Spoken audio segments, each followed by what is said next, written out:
You, John Fitzgerald Kennedy, do solemnly swear. I, John Fitzgerald Kennedy, do solemnly swear. That you will faithfully execute the office of President of the United States. That I will faithfully execute the office of President of the United States. And will, to the best of your ability. And will, to the best of my ability. Preserve, protect, and defend the Constitution of the United States. Preserve, protect, and defend the Constitution of the United States. So help you God. So help me God.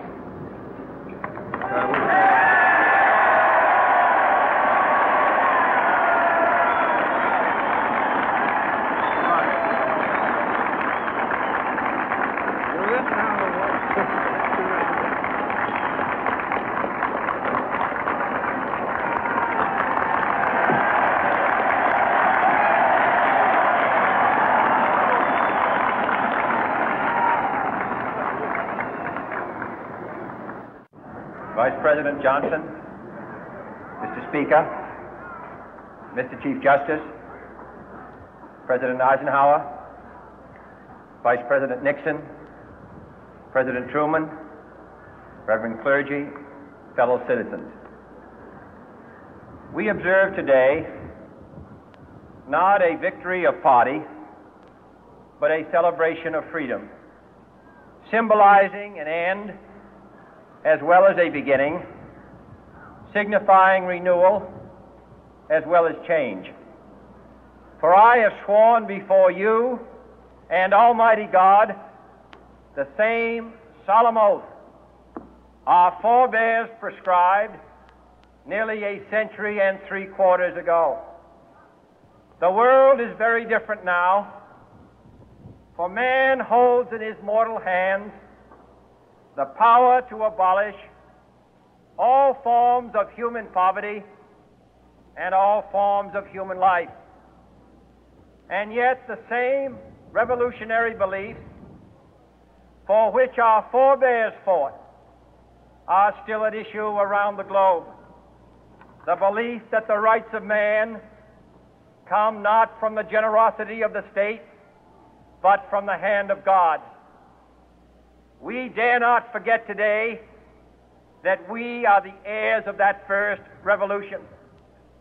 Let the word go forth from this time and place to friend and foe alike that the torch has been passed to a new generation of Americans born in this century, tempered by war, disciplined by a hard and bitter peace, proud of our ancient heritage, and unwilling to witness or permit the slow undoing of those human rights to which this nation has always been committed and to which we are committed today at home and around the world.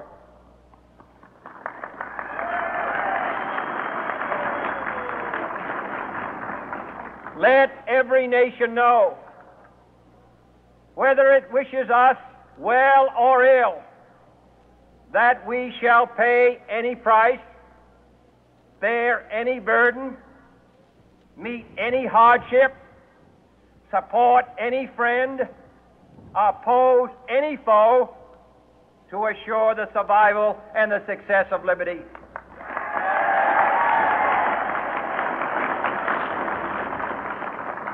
This much we pledge and more. To those old allies whose cultural and spiritual origins we share, we pledge the loyalty of faithful friends. United, there is little we cannot do in a host of cooperative ventures. Divided, there is little we can do, for we dare not meet a powerful challenge at odds and split asunder.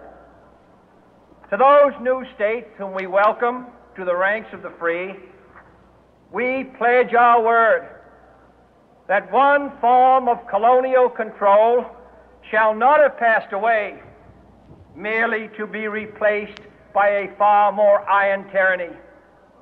We shall not always expect to find them supporting our view, but we shall always hope to find them strongly supporting their own freedom, and to remember that in the past, those who foolishly sought power by riding the back of the tiger ended up inside.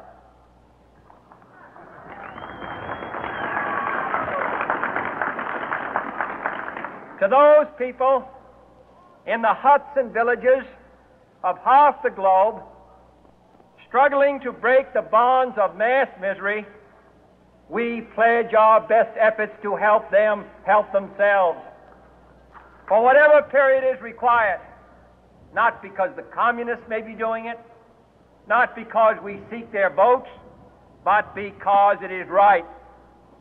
If a free society cannot help the many who are poor, it cannot save the few who are rich.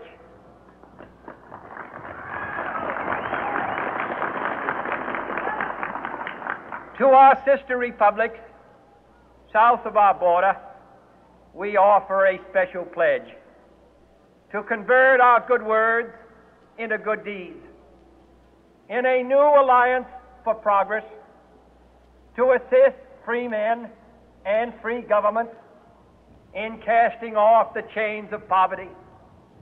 But this peaceful revolution of hope cannot become the prey of hostile powers. Let all our neighbors know that we shall join with them to oppose aggression or subversion anywhere in the Americas. And let every other power know that this hemisphere intends to remain the master of its own house.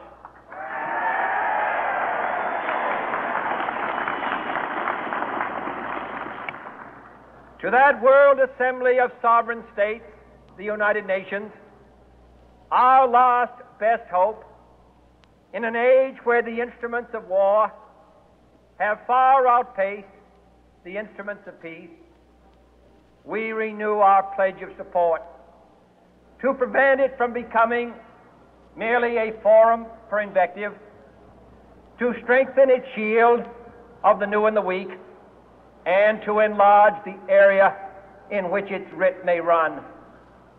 Finally, to those nations who would make themselves our adversary, we offer not a pledge, but a request that both sides begin anew the quest for peace.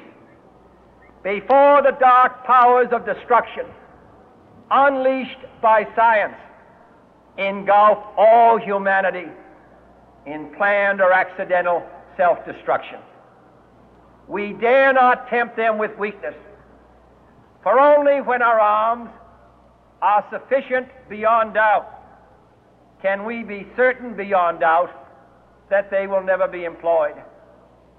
But neither can two great and powerful groups of nations take comfort from our present course, both sides overburdened by the cost of modern weapons, both rightly alarmed by the steady spread of the deadly atom, yet both racing to alter that uncertain balance of terror that stays the hand of mankind's final war. So let us begin anew, remembering on both sides that civility is not a sign of weakness, and sincerity is always subject to proof. Let us never negotiate out of fear, but let us never fear to negotiate.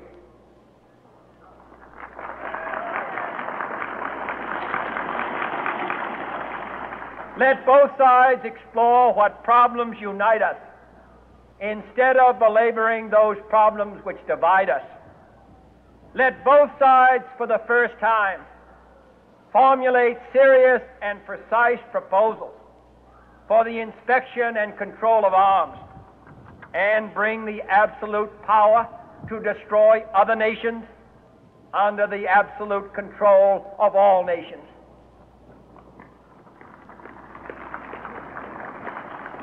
Let both sides seek to invoke the wonders of science instead of its terrors. Together, let us explore the stars, conquer the deserts, eradicate disease, tap the ocean depths, and encourage the arts and commerce. Let both sides unite to heed in all corners of the earth the command of Isaiah to undo the heavy burden and let the oppressed go free. And if a beachhead of cooperation may push back the jungle of suspicion, let both sides join in creating a new endeavor, not a new balance of power, but a new world of law, where the strong are just and the weak secure and the peace preserved. All this will not be finished in the first 100 days, nor will it be finished in the first 1,000 days, nor in the life of this administration, nor even perhaps in our lifetime on this planet. But let us begin.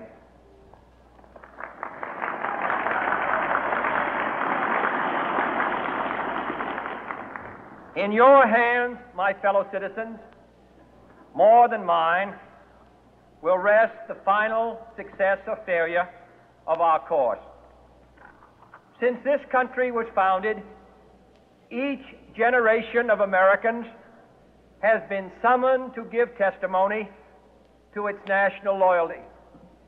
The graves of young Americans who answered the call to service surround the globe. Now the trumpet summons us again, not as a call to bear arms, though arms we need, not as a call to battle, though in battle we are, but a call to bear the burden of a long twilight struggle, year in and year out, rejoicing in hope, patient in tribulation, a struggle against the common enemies of man, tyranny, poverty, disease, and war itself. Can we forge against these enemies a grand and global alliance, north and south, east and west, that can assure a more fruitful life for all mankind? Will you join in that historic effort?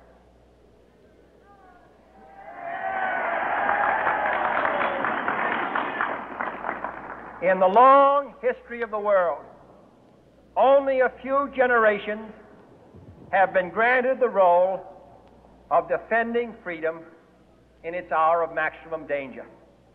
I do not shrink from this responsibility. I welcome it.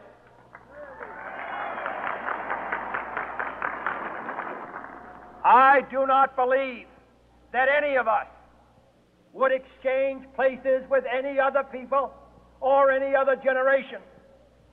The energy, the faith, the devotion which we bring to this endeavor will light our country and all who serve it. And the glow from that fire can truly light the world. And so, my fellow Americans, ask not what your country can do for you, ask what you can do for your country.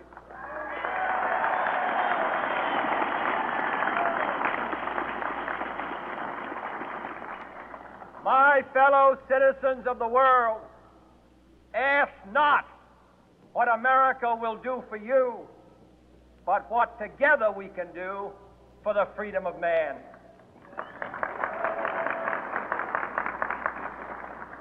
Finally, whether you are citizens of America or citizens of the world, ask of us here the same high standards of strength and sacrifice which we ask of you. With a good conscience, our only sure reward, with history the final judge of our deeds, let us go forth to lead the land we love, asking His blessing and His help, but knowing that here on earth God's work must truly be our own.